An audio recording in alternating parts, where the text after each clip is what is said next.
morning. Welcome to the press conference to announce the shortlist for this year's annual Man Book Prize. You have before you the judges, chaired by Stella Rimington, Chris Mullin, Gabby Wood, Susan Hill and Matthew Dancona. I'm only going to say a very few words before asking Stella to come up to the lectern and announce the shortlist. Just to say that, like, I suppose it's almost every year, it seems to me to have been as exciting sitting in with the jury as in previous years, except that this year there is some added speciality, I think, and I bet you'll all work it out as you hear the shortlist about the unusual nature of it and who the publishers are and various things. But rather than say any more now, I'm going to ask Stella to come to the lectern and give you the news. Stella. Thanks.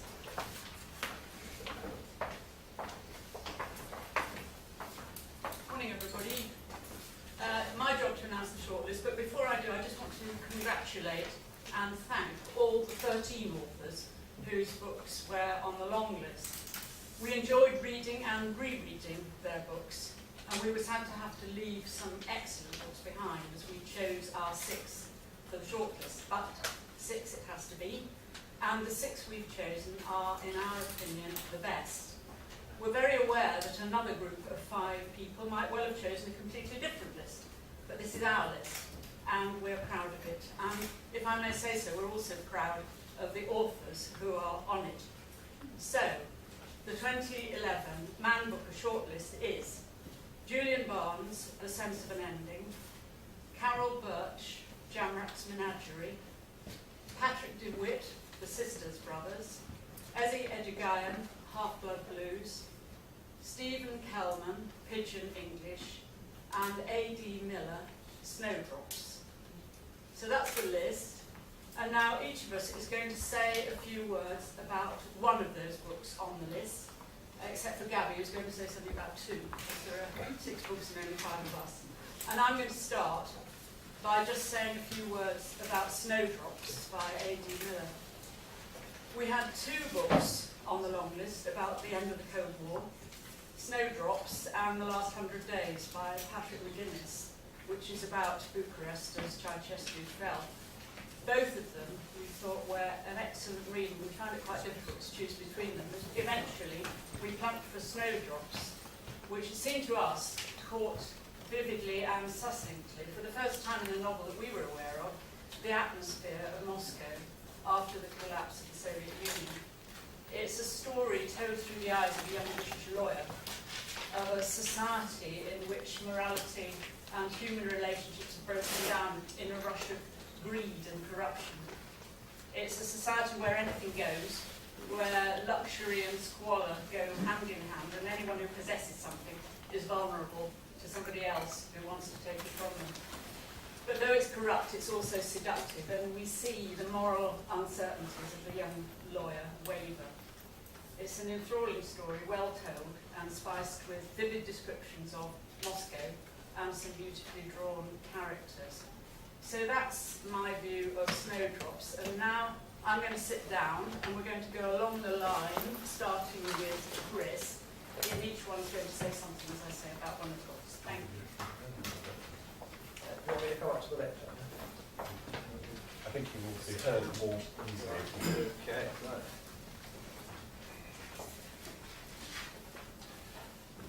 Well, the book I'm going to speak to is The Sisters Brothers, and it's probably the only book of the 138 we received that is set in the American Wild West. Indeed, it may be the only Western to have featured in the Booker Prize for some decades. It's a brilliant book. It's about 2 brothers, contract killers, Charlie and Eli, the sisters, and they're working for a shadowy figure called the Commodore. It's in Gold Rush, America, and they've been sent to kill a prospector called Herman Kermit Warm, who has in some way crossed the Commodore. And so much of the book is taken up with their journey from Oregon to Gold Rush, California. Charlie is a thoroughgoing psychopath, as you might expect. Eli is a bit more reflective and gets quite sort of sentimental and philosophical as they go. The dialogue is wonderfully crisp. It's, well, I think Elmore Leonard, and the humour is rather black. I think the Coen brothers.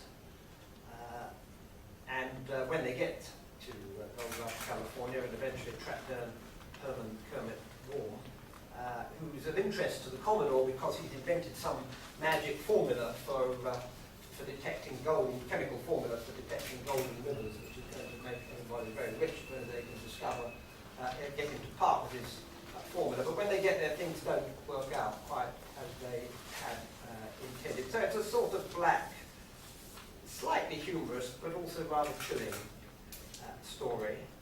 And it's very, very gripping from beginning to end. And I think people will enjoy it. Thank you.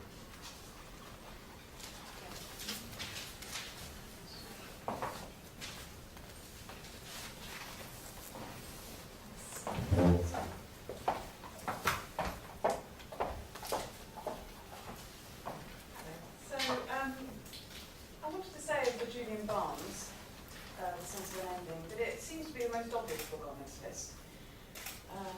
It's by a well-known British author, perhaps everyone expected it to be on the list, it's been well reviewed, but in fact it's a kind of secret book. It's a very short book, but not a small book. It's a quiet book that contains a term, I'd say, that's not only surprising, but actively shocking. And somehow the shock that comes, can't reveal too much. I mean, I noticed that reviewers have this problem as well, of trying to describe it without revealing too much about the plot. The shock that comes somehow doesn't break stride with the tone of the rest of the book. We've all reread it at least a couple of times, and we've all agreed that it really rewards rereading extraordinarily. And we've had some very interesting conversations, I feel, between us about what its subject matter is. Essentially, there's a narrator who is a very ordinary man. I mean, he's a willfully ordinary man. His life has somehow resisted any form of pain. He's very determined to make things straightforward. There's a technically totally marvellous chunk where I think in something like 2.5 pages, his adulthood, marriage, birth of a child, and divorce is just done. I've dealt with in that space of time. And so there's a kind of signal to you that the book is about something else. You know, it's not about that kind of a life, it's not about that kind of plot. It's really about this man musing on how effectively he's avoided drama. And you see that there's a much more shocking undercurrent of drama in the very fact that he's tried to avoid it. And so the conversations we've been having about what this means, you know, is a subject banal, or is it about banality? Is the subject matter itself banality? Is the man ordinary, or is he in fact incredibly complicated? And I really think that just in purely technical terms, it is one of the most masterful things I've ever read. And I certainly think the most masterful thing that Barnes has ever written. And a total distillation of the ideas that he's been rehearsing for all of his writing life. And there are various, you'll see when you read it that there are various things that keep sending you back. So you do have to, I mean, you don't have to reread it, but you do feel like you want to reread it. It's incredibly evocative of something that I think we all feel we understand already, but realise when we read the book that we don't really understand. So his way of making the familiar both strange and sort of shiver-inducingly awkward when you read about it is just magnificent. So I'll tell you next a little bit about Jamrach's Menagerie, which is, if possible, the opposite. I mean, it doesn't make the familiar strange, it makes the strange very familiar. It's a historical novel, and I think really says something about what historical novels can do. That is, it's set in a very Dickensian world, but the language isn't arch, it's difficult, it doesn't try hard in any way, and really it does this wonderful trick of evoking that world so well that there's no uncertainty about where it's set, and yet there's really you're at no remove from it either, so you don't feel as if you're reading about something that happened 100 years ago. So. It's also got totally wonderful characters in it. The boy who gets, it begins with a boy who gets almost eaten by a tiger, he gets picked up by a tiger and rescued by the owner, the head of the menagerie, Jamak is the title. And then his life sort of begins, he goes off to sea. So it's an adventure of him and these other people on the boat. And the character of the boy is wonderful, and Jamak himself is wonderful. And just the colours in the book. I mean, we talked a little bit about, how many of these books use words to really deal with other things. I mean, I think in the book that Susan's going to be talking about music, and in this case, sort of colour. The parrots are extraordinary colours. It's very vivid. It's a sort of visual thing, almost rather than a verbal work. Anyway, please read them both, and over to Susan.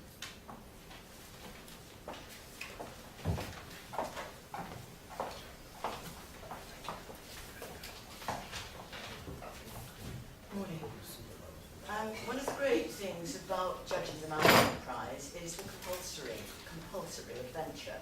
You have to read every novel submitted, and there were nearly 140, regardless of whether its author's name is familiar or unknown, and its synopsis and even its jacket appeal to you.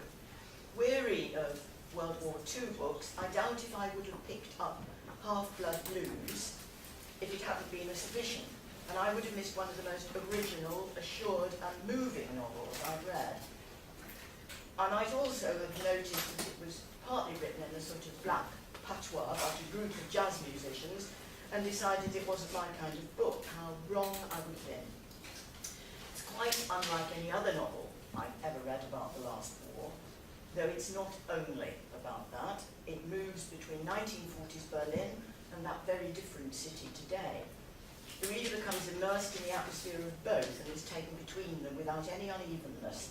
This is a device that can be irritating, not in this novel.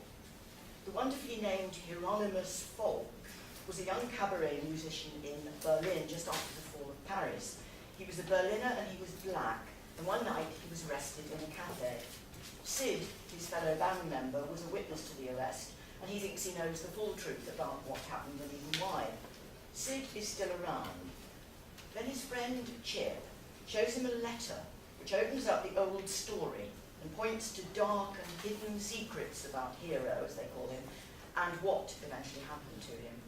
A return to Berlin by Chip and Sid, and a search for the truth follows, but the truth is dangerous and shocking. This is a wonderful, vibrant, tense novel about war and its aftermath, secrets, jealousies and betrayals, and I think most of all about betrayal. Its author has brought both the wartime past of a devastated city and its confident reinvention of itself in a new era to life with extraordinary assurance. She doesn't put a foot wrong. She inhabits the characters of two aging black musicians so that it is as if she were in their skins. She plots tautly, ratcheting up the tension and then relaxing it with great use of humour. She makes the reader think about what it means to betray someone and why. The consequences of that betrayal reverberate down many years, and how very rare it is for a novelist to succeed in writing about music, so that we hear it. It's far harder, I think, than writing about painting, for example. It's probably why I've never done it. Jazz played by the band, then and now, sounds out through the words in the most remarkable and very affecting way. It's not just the background, it's the blood running through the novel's veins. We hear it and we tap out its rhythm. I can't tell you how much I enjoyed and admired this book, and I'm very sure so will thousands of others. Thank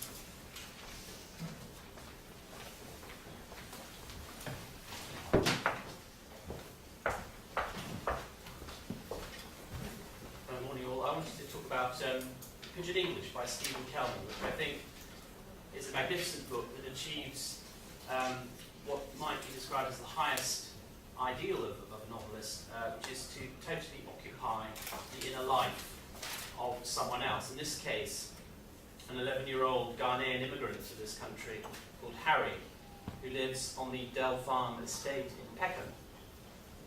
Now, much of the hype surrounding this novel has focused upon its apparent similarities with the Travelogue case in 2000, which made headlines at the time and since. But to describe the novel as merely a roman à play about that case is to undersell it dramatically. Pidgin English is much more than that. It's really an exploration, first of all, of the immigrant condition, what it is to find yourself, particularly as a child, in a state of wonderment and then subsequently disillusionment in a society that is both welcoming and entirely hostile. And the forces of hostility you find are not necessarily those you would expect. The fulcrum of the plot is the murder of a child, and Harry engages with his friend in a game of sleuthdom that manages both to be fantastically innocent and engaging, but also, in the end, a series of revelations that will leave him clearer sighted about the world in which he now lives and the morality into which he has tried to buy. There are all sorts of things about this book that I could recommend. The first, I think, is its linguistic triumph. I was reminded, only superficially, but then more deeply as I went on with the book, of A Clockwork Orange in its attempts and then its triumph in developing a slang which is a combination of Ghanaian patois and South London, London English, which is in itself an alien language to many. And the author brings off this fusion with tremendous elan. And often you find yourself almost thinking in that language. So the novelist stretches out a hand to the reader in a way that is, I would submit, part of the task of the novelist. It's a novel of tremendous confidence, but it's also a novel that fizzes with doubts and anxieties about the way we live now. The fact that it was written before the riots of this summer is neither here nor there, but it does read in certain ways as a form of grim prophecy. But as with the Travelogue similarities, that's not the main reason to read it. The main reason to read it is to enjoy a novelist in the prime of his writing, delivering a tale that you simply cannot put down.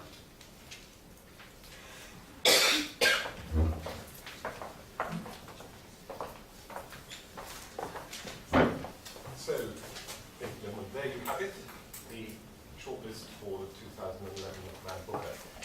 Our judges are open to questions. Indeed, indeed am I. Perhaps if you put your hand up and identify yourself, it would be very helpful to us all. So, first question, you are? Richard Allen from the Taiwan. Hello.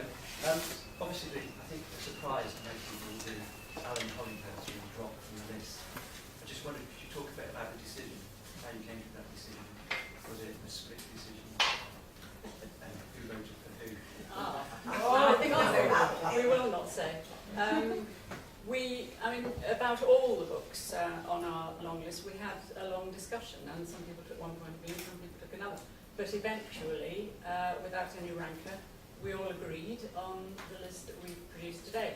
And, we had to produce 6 books, and these are the 6 books, as I said at the beginning, that we thought were the best. And obviously, the Hollinghouse we took very seriously. But at the end of the day, it lost against the 6 that we've chosen. I don't know if any of my colleagues wants to say any more about that. I think there is just one point that, and I've judged this prize before, but so long ago probably you weren't born. But but I noticed it then, doing it however long years ago, nearly 40 years ago, and now, is that you get into a mental state when you start to read the list, and of course it's far greater now, which is that you are not reading the author, you're reading the book. And you tell yourself that at the beginning, and it really does work. You're not reading their past reputation, you're not reading their present reputation, you're not reading them as a person, you're not reading anything but this book. And it really is worth remembering that there actually are no hidden agendas and no conspiracies. We read each book, this book now, and that's really you know, it's just says a lot of things about books that were omitted, really. That a book, in the end, didn't make the 6, but that's all. Yes, and the congratulations that we extended when we announced the long list still hold. All the books that are on the long list are quite superb books. To have a position on that long list is, you know, a reflection of our highest esteem. So it wasn't so much the exclusion of a particular book, it was simply that in the end we had to narrow the long list down to a short list, which, as you can imagine, was an extremely difficult task, but when push came to shove, they couldn't all be on it. 6 out of 138. Exactly. Okay, next question, yes. Rebecca Jones from the BBC. I wonder how you would characterise best. In other words, how did you choose? Because I've read almost all of them, and I've read some of the others you've left off, and I would say some of them are extremely good tales, but not all of them might be described as literary fiction.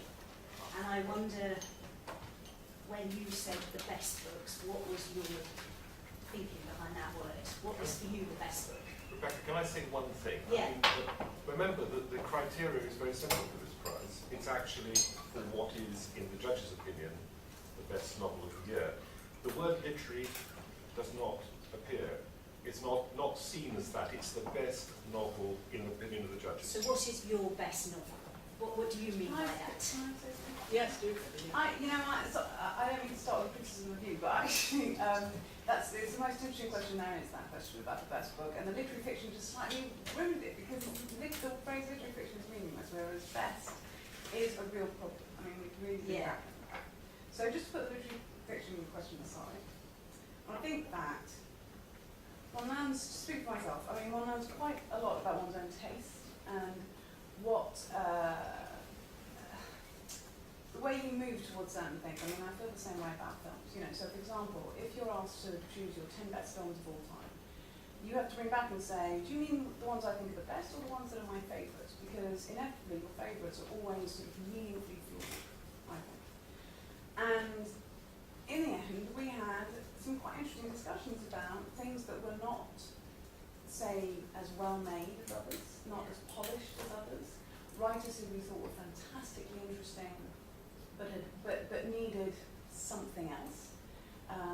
Their work wasn't quite done yet, but they may, in the end, turn out to be, say, more interesting or more wild, or more, you know, all of these things. And so, you know, you're really torn, because you think, are you actually, is it a prize for the most promising writer or the most interesting sentence? No. It's a prize for the best book, and so best is, I wouldn't say it's a compromise, but it leads you to ask these questions about whether you're giving the prize to something that is polished necessarily. It's, you know, it's not necessarily an answered question either for I us. just wondered what characterised best for you all. Well, Chris, I think you want to say something. Yes, I suppose I'm the least literary. People on this I'm just a simple country boy, really. And what people said to me when they heard I was on the judging panel was that we hope you'll pick something readable this year. Right. That's a question. Well, I suppose we won't go there, but and that for me was quite a big factor, to be honest. It had to, you know, kind of zip along. Yeah. It can be literary and zip along, but as everybody else has said, best, by my definition, it does have to be readable. Yeah, and I think we all took that point of view. Not a book that should be on the shelves and half read. You bought it because it had won and then were tailed off halfway through. Yeah, we want to be able to buy these books and read them, not buy them and admire them. There are no marquee events in when you're reading 138 books in a relatively short space of time. Deference vanishes quite quickly, in the sense that you've just got to read them, and therefore what is best defines itself not through conscious definition, but by the sudden feeling you get as you pick up yet another book early in the morning and think, this is pretty good. And it's a totally different response to the kind of reading perhaps that we do normally, which is to look out for a particular author, or to try on a recommendation, or to read because we have to. This is reading a lot of books in a very short space of time. So the answer to your question is there was no hidden list of rules of what defined best. Best was the wow factor that just came out when you were reading a lot of things all at once. And it was interesting that the degree of unanimity about what made a good read. I think I'd just like to add one sort of fairly, maybe an obvious point, but the best book among those submitted, 138, I don't know how many novels were published last year, eligible novels. But remember that we could well have found, another 50 that for some reason the author didn't want submitting. It does happen. Even the publishers decide. I don't think it's not the best book of any published. It's very hard that you have to remember that. We did not read every single book published last year. How could we? So there's that. Also, the other thing I think is that although I think we're all people with degrees in this, that, or the other. We're not sort of, PhDs in literary criticism, and that isn't why we're here. We're experienced readers, if you like, and we know what we like. And this is, again, it's very subjective. I think I know what is a bad book, but whether I can tell you very convincingly what, to me, is a really good book, the best book, is much harder. Rebecca, you've got a whole programme there. Right, we've got some more questions. Yes. Hi, I'm Eleanor Harding from the Daily Mail. I've got a question for Matthew. People often say that the best literature kind of embodies the society that we live in.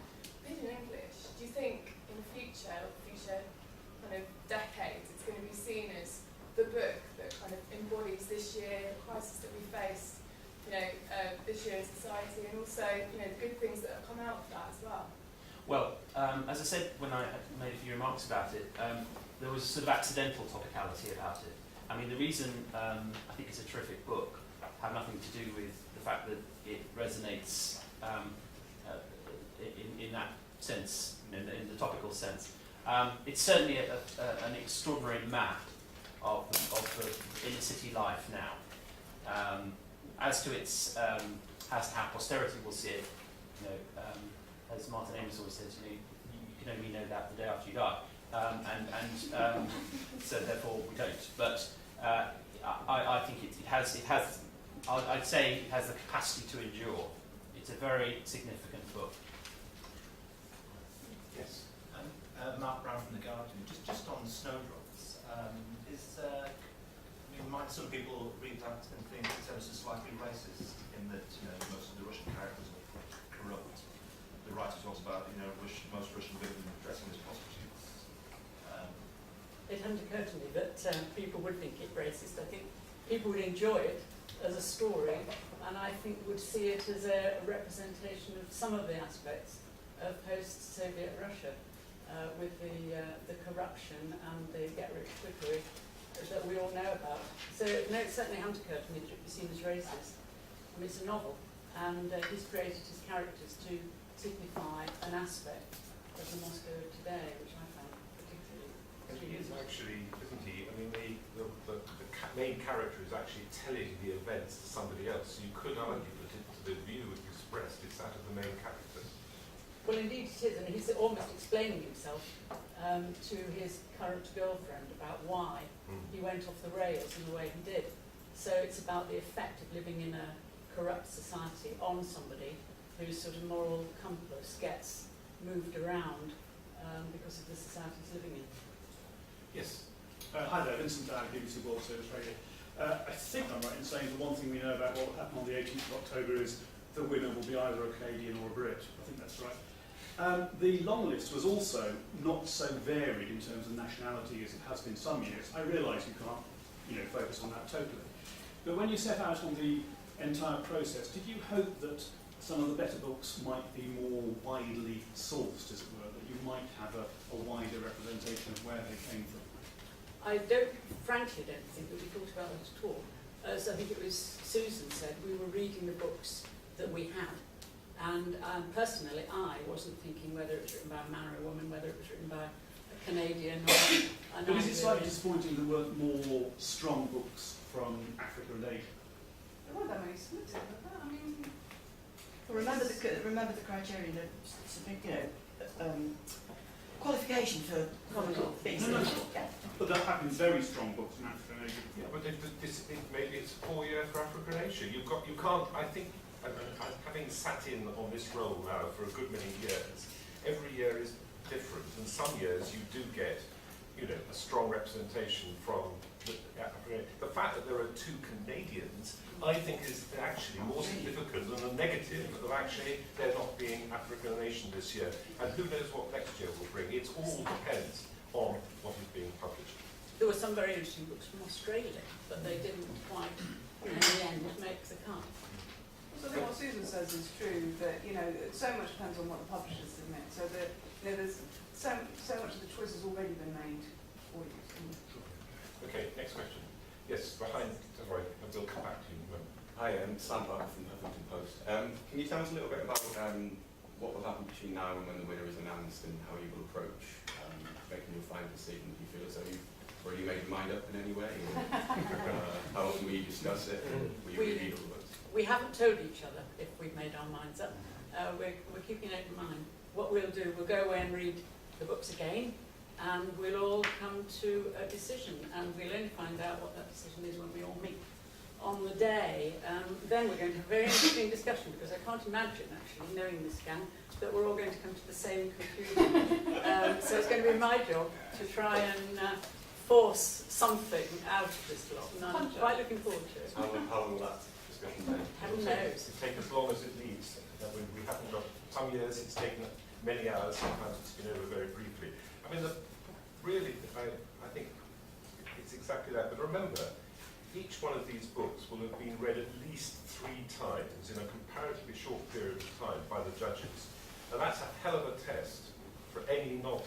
What would it have been like to some of Dickens or George Eliot, for instance? Just, cast your mind. To do this with three readings and maybe more in a short period of time really shows up any flaws in a novel, as well as all the positives as well. And they're rereading 6 between now and the 18th of October. And our record, actually, of discussion is that although we all have different points of view, we do come quite quickly to decisions. So I don't see us sitting there all day. I don't know what you all think. That's a tribute to the Iron Chairmanship. Absolutely. Enhanced interrogation technique. Right, next question, yes. Actually, just... Can you say who you are? Oh, sorry, Shirley Noah from the Press Association.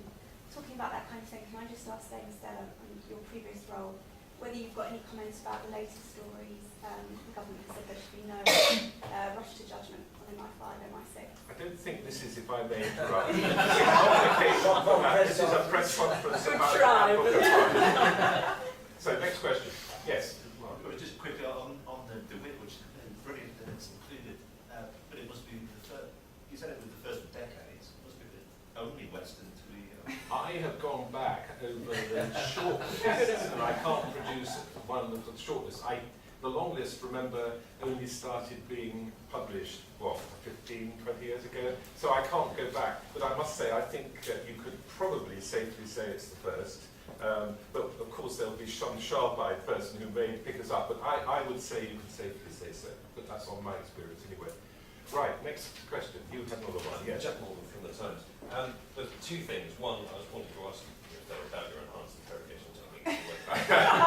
What you might do to persuade the panel. The other thing, Chris, picking up on what you were saying about books that people want to read rather than books that you said people admire. Do you think that in the past literary prizes, possibly even this one, have gone for things that people buy, stick on their coffee table or on their shelf, and don't pick up again? Do you want to comment on that? Well, I think that's always a danger. I'm not actually sufficiently acquainted with most of the past winners to say whether that's the case or not. I merely quoted to what 1 or 2 people have remarked to me, and I think probably to 1 or 2 of the other judges as well. So I'm pleased to be part of a panel to come up, I think, with half a dozen highly readable books, any one of which will deserves to be where it is and will be read from end to end. I mean, you can look back at the historic patterns of the sheer numbers of copies sold, and I don't think that coffee table, I mean, Hilary Mantel was 500,000 copies between the announcement of the winner and at Christmas. I don't think those were just 500,000 coffee tables around. I think people found Wolf Hall hugely enjoyable and recommended it to friends, and that's recommendations, we all know, personal recommendation is what really ultimately sells books. And I think that one of the things about this prize has come, it's down to the judges, that it actually is a recommendation, a long list, then a short list. And I know many people who read voraciously during the period of long and short lists and hope to see if they too can pick the winner. And of course, as we've been hearing this morning, it's a matter of personal judgment. But here you've got 5 people who've got to debate it come October the 18th. Right, any more? Yes, Rebecca. I preface this question by saying I totally endorse everything you said about the bronze. So I asked this question in a spirit of journalistic inquiry. Did you at any point during your judging discuss the length of it, whether it was too short? Can you, I mean, A, it obviously qualifies. There's no minimum. No. No. Did you discuss the length? No, we It's a didn't. good question though. I mean, it's Snowdrops are short as well, We, isn't it? didn't I dis- mean, we didn't discuss the length, but somebody remarked on the word novella, so we looked it up in the dictionary and it said short novel. So we thought, Well, actually, it isn't described as a novella, of course, and actually it's not the shortest ever. If you go back, Offshore by Penelope Fitzgerald, which won the prize in 1979, we can check in the little green book, I think it's in there, it actually comes out at 150 pages. Now, I haven't done a word count, somebody may have done, because everything is set in different type, but I think Offshore by Penelope Fitzgerald is the shortest ever to win, so there's no argument. And I mean, people talked about Chesil Beach and McCures, but he actually used the word novella.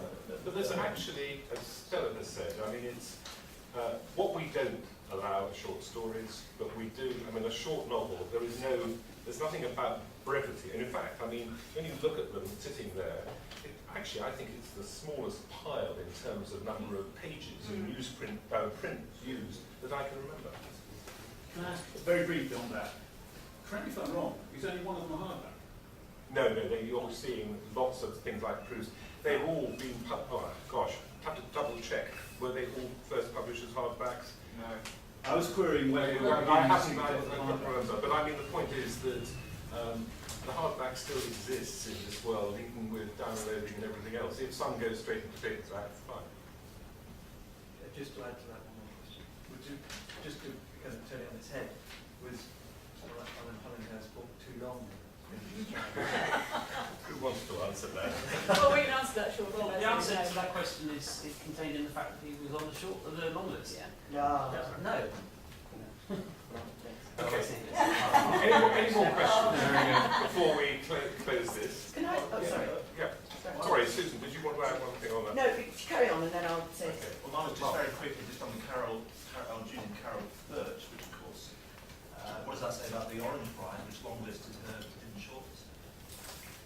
You should ask the Orange Prize. Well, I was going to say, but that's a really good point because it's all about how personal these choices are. I mean, it's so subjective and it's so to do with not just one's own taste, but the eventual taste of the group. I mean, there were books that were shortlisted for the Orange Prize that didn't get through to the first whatever. You know. But just two totally separate prizes, two totally separate panels of judges, and I didn't even know that was eligible for last year's Orange. I didn't know it had been published in time. So, can I just say, something that I'm always banging on about, so I hope perhaps you might pick it up and bang on about it too.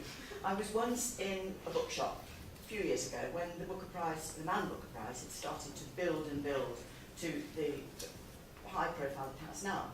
And I was looking for a book, and on the other side of the stand were a couple of women choosing books, and one woman went to the other and said, what about this? Well, it wasn't this. What about this? And my friend looked at it, turned it over and said, no. Oh, don't you like the look of that? No, she said, it can't be any good, it wasn't on the Booker Prize shortlist.